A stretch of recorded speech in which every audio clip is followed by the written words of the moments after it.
It's another example why all of us connected with CPJ, especially with journalism as ubiquitous as it now is, but also as commoditized, with people receiving it over so many devices, way too often just a headline, that people know that journalism is the product of people, and people in way too many cases taking enormous risks.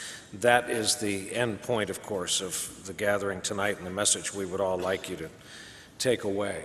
Our next presenter started his career as a production secretary for ABC News, and for more than 20 years spanned a life and career of national and international assignments, along with groundbreaking investigative work that earned him, along the way, 2 Pulitzer Prizes.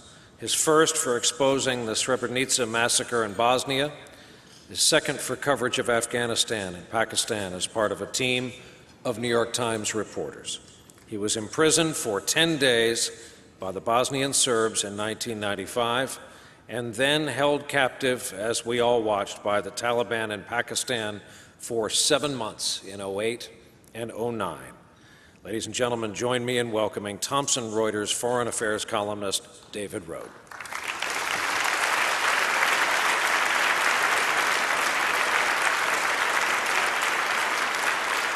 Thank you. This is a real thrill for me personally because the award recipient you're about to meet is not someone that was introduced to me by CPJ. He's actually an old friend of mine. I met him years ago and found him and sought him out because I was so impressed by his reporting in the English-language Pakistani newspaper, The News, and he represents a group of people that I just adore, and that's the fearless journalists of Pakistan. When a journalist is kidnapped, it's nothing more than a crude attempt to silence all reporters, to intimidate us, to make us hesitate before we confront the powerful, embarrass the elite, or expose brutality. When I heard of Umar Cheema's abduction in September 2010, I knew immediately that someone was trying to silence him. Since his release, Umar has received repeated threats, but he continues to report on critical subjects.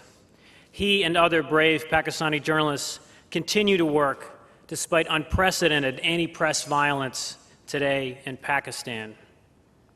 Pakistan's military intelligence service, the ISI, is widely suspected of carrying out reprisals against the press, but Pakistan's government has made little effort to confront them. At lunch today, Umar insisted that I tell you tonight that the crackdown is failing. Pakistani journalism is growing increasingly strong and increasingly independent. Umar's case, like that of many other of his Pakistani colleagues, remains unresolved, but the Pakistani press has not been and will not be silenced. It's my tremendous honor to present this 2011 International Press Freedom Award to my friend Umar Cheema.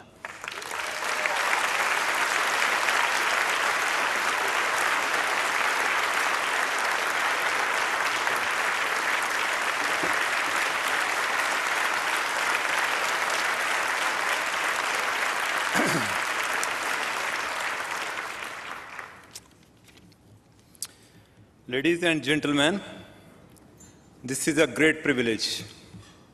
I feel humbled and honored. There could not be a greater recognition, but it doesn't mark an end of the troubles. The award is a call for continuous struggle without care for consequences.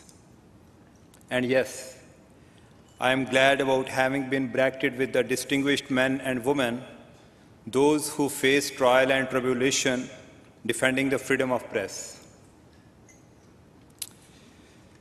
The incident has made me a new man. I reacted the way I never expected from me. The fear was flooded inside me, but the crisis taught me one thing, that never let the fear dictate your decisions. I wanted to be on the right side of the history, hence I spoke up. Having done so not only inspired my confidence, but that of all Pakistani journalists. Ladies and gentlemen, like me, my beloved country Pakistan is also reinventing itself. The ongoing crises of various natures have altered the map of power centers. A vocal media, an assertive judiciary, and a vibrant civil society are harbingers of a promising Pakistan. The forces of repression hit back in frustration. We have lost many colleagues in a culture of impunity. Nevertheless, there is no let-up in our resilience.